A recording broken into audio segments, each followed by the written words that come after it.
짧고 굵게 살겠다. 이분 신하에 대하여. 지구 중심에서 7 천국의 문에 이르기까지 나는 오르고 또 올랐네. 토성의 왕좌에 앉아 만족할 때까지 그 사이에 수많은 수수께끼의 매듭을 풀었으나 가장 큰 매듭, 사람의 운명이라는 매듭은 풀지 못했네. 이슬람 세계의 영광이라 불리는 이분 신하의 고백입니다. 짧고 굵게 살겠다가 그의 좌우명이고 별칭은 학문의 왕이었죠. 영생을 바라는 현재 우리들의 결과는 너무나도 다른 그의 욕망은 어떻게 자라날 수 있었을까?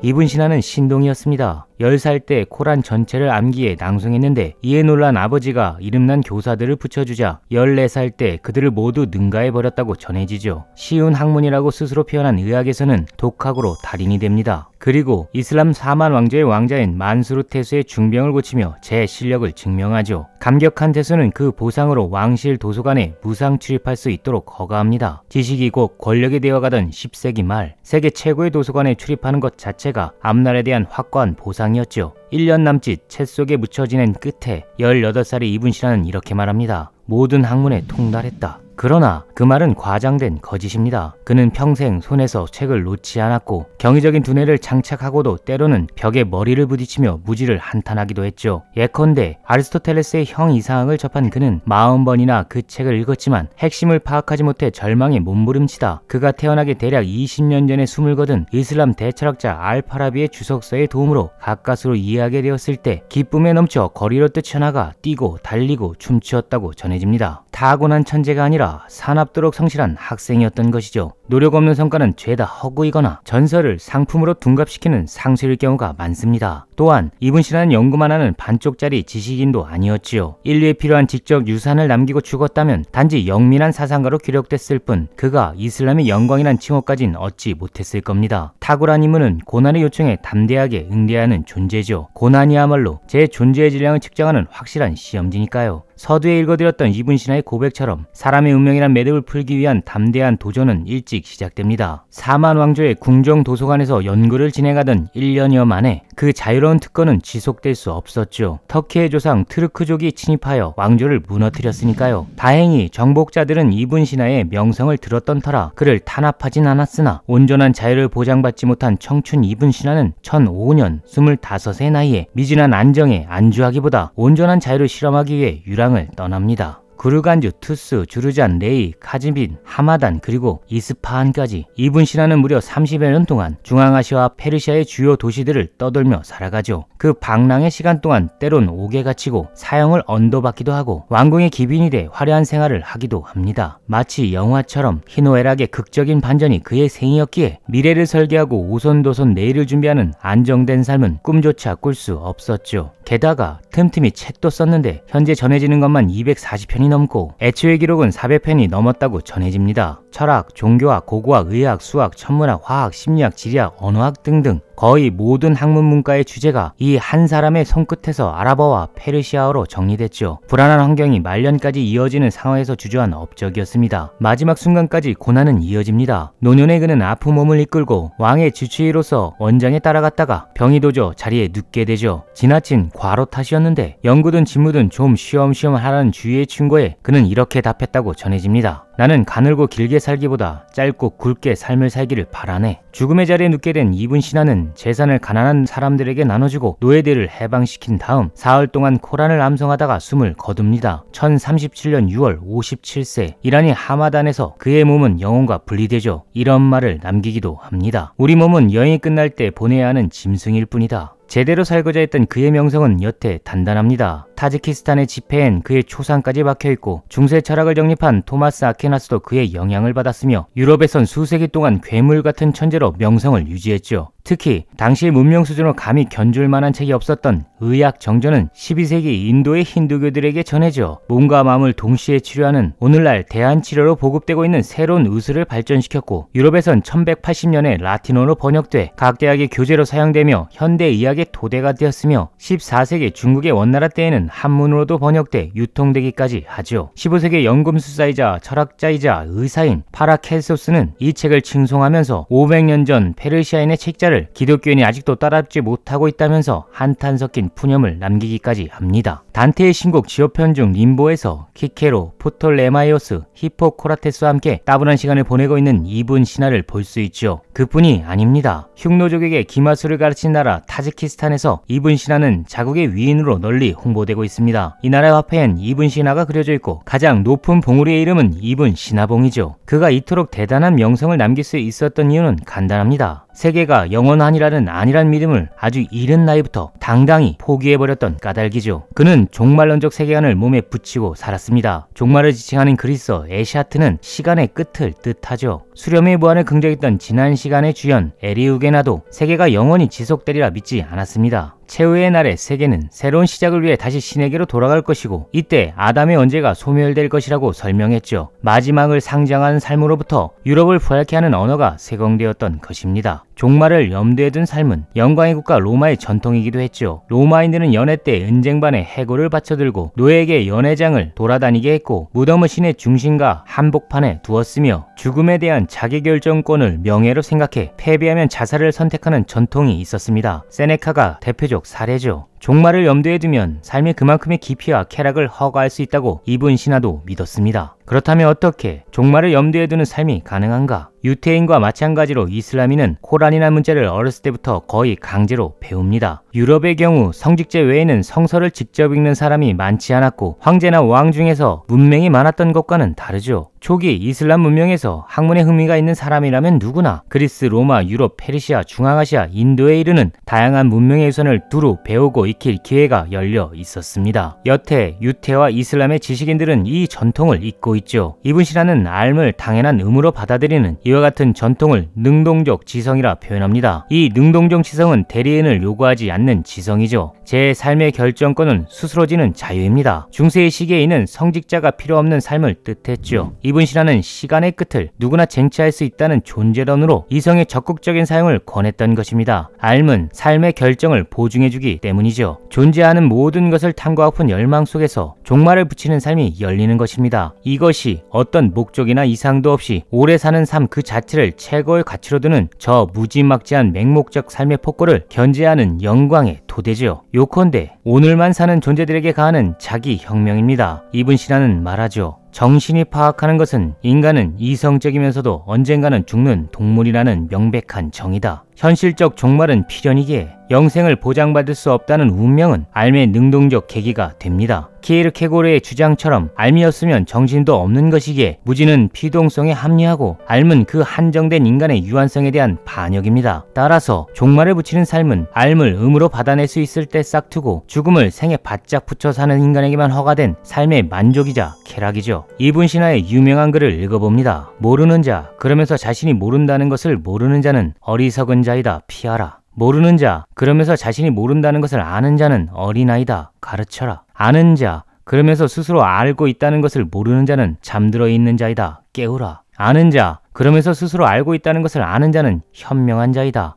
따르라. 여기서 모르는 자와 아는 자의 기준이 시간의 끝에 대한 인식 여부입니다. 최소한 우리는 모르는 자는 되지 말아야 하죠. 시간의 끝에 무지할 때 인간은 짐승과 별반 다르지 않는 사소한 존재가 돼 버리니까요. 제 존재의 확실성을 찾는 증거를 수색할 때나 우리는 아는 자로 설 수 있고 그 아는 자 곁에서 삶을 의무로 받아들일 수 있을 때에나 존재는 대리자 없이 확신될 수 있습니다. 삶은 단지 생활에 필요한 지식의 축적이 아니죠. 단지 아는 척 하지 말고 의무로 삶을 섬길 수 있는 태도로 종말을 책임질 묘미에 바짝 다가설 때 영광된 삶은 허가될 수 있습니다. 이분 신화처럼 떳떳하게 말해봅시다. 짧고 굵게 살겠다. 단지 숨쉬는 것에 적응하는 가축 같은 삶에서 자유로운 삶의 생기 복권을 응원하며 안녕.